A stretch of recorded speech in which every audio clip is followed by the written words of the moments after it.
Hi! Welcome po ulit dito sa Netos. So, ang video natin today, magbabayad tayo ng Pag-ibig Housing Loan monthly amortization gamit ang credit card. Okay, so nandito na ako sa login page ng Pag-ibig virtual account. So, to start with, mag-open lamang po ng inyong browser. Okay, so mag-open tayo ng ating browser. Google Chrome gamit ko, and then i-search lang natin yung virtualpag-ibig.com. Ayan, so virtual pag-ibig. Tapos, yung pinakaunang website lang, Pag-ibig Online Services. Ayan, so virtual pag-ibig. Ipiliin natin yan. Okay, tapos mariredirect tayo sa virtual pag-ibig login page. Okay, so dito, hindi na po natin kailangang mag-login. And natin itong pay online. Tapos dito, under Pay Online, piliin natin yung housing loan. Okay, so kailangan nating i-fill up yung details na kailangan dito. So, yung housing, sa program type, housing loan tayo. Tapos dito sa membership category, i-ano lang po natin, i-tap lang natin yan. So, ikaw, anong kumuha ka ng bahay mo, local ba or overseas? Ayan, overseas sa akin. Tapos, sa payment method, so pili ka credit card or Maya or GCash. So, dahil nga ang video na to ay para sa credit card, so piliin natin yung credit card. Tapos, dito naman sa housing loan account numbers, ilalagay mo dito yung iyong housing loan account number. So, make sure na tama yan. Tapos, itatap natin tong verify. Tapos, ma-autofill na yung iyong pangalan. I mean, yung account holder ng Pag-ibig Housing Loan. So, kapag hindi na autofill yung pangalan mo dyan, ibig sabihin, mali yung account number na nilagay mo. So, i-verify natin. So, ayan na nga po. Nag-autofill na yung pangalan ko. And then, naka-asterisk naman yung hindi naman kompleto yung pangalan natin para lang din yan sa protection or privacy natin. Okay, tapos ilalagay natin dito yung monthly amortization natin. So, yung sa akin is 8,533. Ayan, tapos kapag tinap nyo dito sa amount due, ayan, ma-autofill na din agad yung yung ibang detalye. So, may convenience fee na 149.33. So, napakalaki po ng charge dito sa Pag-ibig gamit ang credit card. So, actually, nangihinayang ako. Piso or dos nangihinayang ako. Kaya lang wala akong pambayad sa ngayon. So, gagamit ako ng credit card. Pero, ang laki po ng charge ng Pag-ibig sa credit card payment. Ayan. So, nakakapanghinayang pero wala tayong choice. Ayan. So, ayan na. So, 8,533 plus yung service fee. So, ayan na yung total.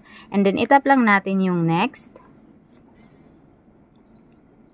Okay. So, dito, ilagay nyo lang yung inyong address. Iaano ko na lang yung address ko. Naka-copy-paste na yan. Okay.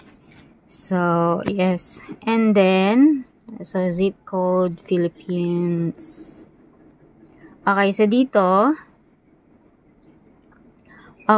yung prefix, yan yung code ng network, natin. Di ba yung sa number natin? 0922, 0933, mga ganun. So, yan. Ayan. Ayan yun. Yung first, yung first 4 digit ng iyong number.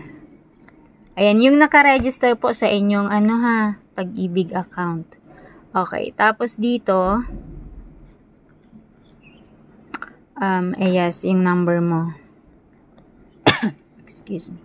Tapos, kailangan din natin ng email address. Tapos, i-copy nyo lang itong CAPTCHA code na nakikita nyo dito. Kapag mali, ulitin nyo lang po. And then, itap natin itong agreement nila. I agree with the terms and condition. Okay, itap natin yan. Tapos, i-click lang natin itong next. Okay? So, ilalagay ko. Tap natin yung next. Okay, so ito na yung lahat ng details natin. Scroll down nyo lang po. Ay, sorry, nasobrahan. Okay, so scroll down nyo lang po, tapos double check nyo lang, tapos itap natin yung proceed. Andyan nyo naman yung reference number just in case kailangan nyo. Okay, proceed. Tapos dito, ilalagay nyo po yung inyong card number, expiry date.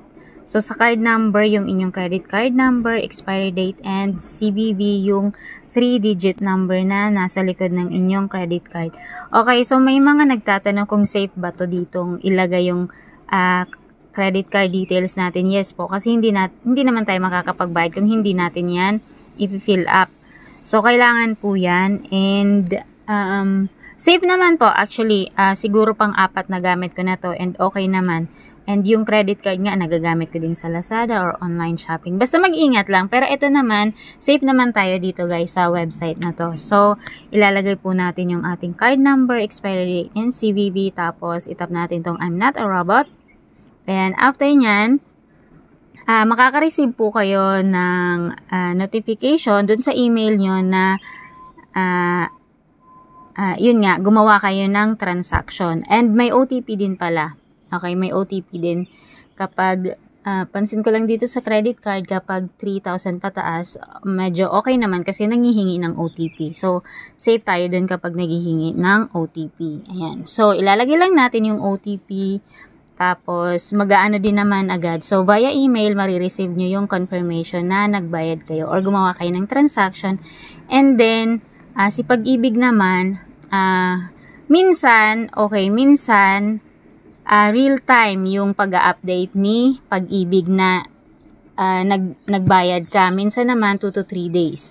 Okay, so hintayin na lang natin. Okay. And then, yeah. So, ilagay nyo lang dyan. And then, okay na. Complete your order. So, okay na yan, guys.